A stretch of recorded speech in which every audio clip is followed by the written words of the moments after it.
What a great group to be before. I've ticked off both sides equally. I'm a union member on the Republican side and a Republican, so the Democrats don't like me either. So, but it's not that bad. My main job here today is I'm going to explain to you kind of my background, and so you know that. And then I want to talk to you, because Harold and I had talked, and others, that the importance of why you're here this week, so that you can go and argue on behalf of firefighters so that we can actually move the agenda forward that we've set. Let me tell you that whenever I first became a full-time firefighter, the exciting part about that is, and the men and women that are firefighters here in this room understand this, you get to do all the things that your mother said you're not supposed to do. You run into a building other people running out of. You play with fire, you play with water, you break things and people like you. It's amazing. I started in Murfreesboro. My hometown had a paid per call and full-time firefighters, kind of a neat, unique blend that you had to have with the rural area. But we had a great union.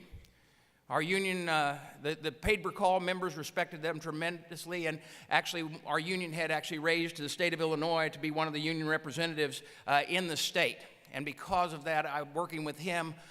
His name was Richard Martin. He's retiring now. And working with him was a great opportunity to push those agendas forward. What amazes each one of us, and I'm sure you know this, everybody loves us, including the city councils and the mayors, when the fire's going on. And quite often, after the fire's over, they want to put us back on a shelf and think it's not worth paying us. That's quite often the arguments that we have to have, and making sure that our bargaining agreements are met and that we have that opportunity to bargain. Well, let me tell you that most of the members in Congress, as well as whenever I was in the state of Illinois, understand that. Let me tell you, there's some on extremes on both sides of the aisle that don't.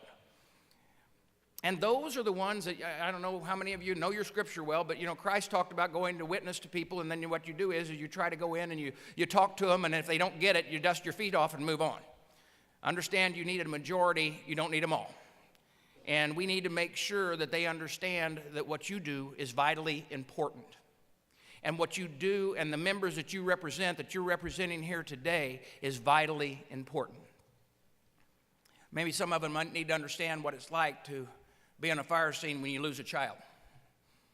You remember that? Those are the ones that always lock in your mind. I know the two that I lost. And you never want to lose anybody. But nobody understands what it's like on a fire scene until they've been there.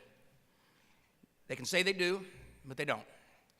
And they also don't understand the brotherhood that is formed between firefighters, and what concern we have for each other, and why it's important to make sure that not only while they're a firefighter, but after they retire, that not only themselves but their spouses are taken care of for the investment that they made in protecting our citizens, no matter which municipality you come from. I tell you a quick story without mentioning names, because it wasn't in Congress, it was the state of Illinois. There was a particular person elected to my party and I was a member of leadership in the state of Illinois, and I went in and every time I turned around, she was constantly just very, very angry towards anybody who worked for any municipality, cops, firefighters, list went on and on. And so my good friends from the fire department from the fire union said to me, they said, "Hey, can you go talk to her?" And I said, "Sure, I'll try." So I went in, and she had asked, just so you know, she'd treated members very poorly too. And so I told her, I said, without mentioning her name, I said, "I need to talk to you." I'm sitting in her office.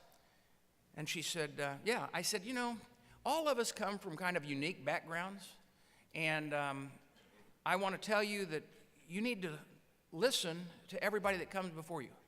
You might not agree with them at all times, but it's worth your while to pay attention and understand that we're a representative form of government, that it is always good to listen even if you might not agree. And I said, I have a unique perspective. I said, I came from small business and trucking industry, and it was mentioned a while ago, my wife and I own a beauty salon.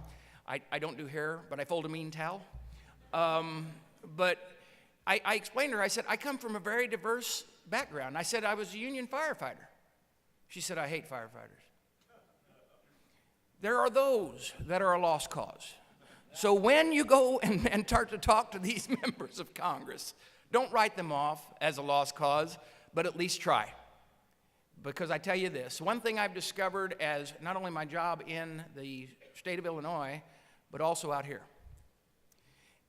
90% of the people that are here, if not more, probably more like 97% of the people serving in these positions are wanting to do what's right.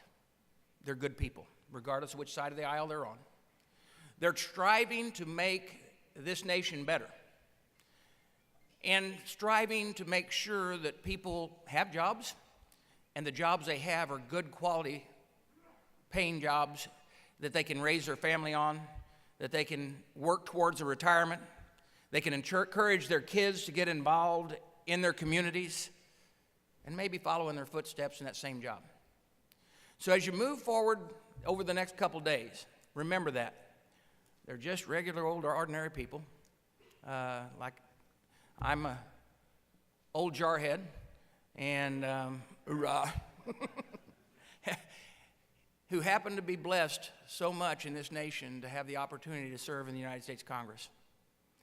And your help and your friendship over the years has been tremendous.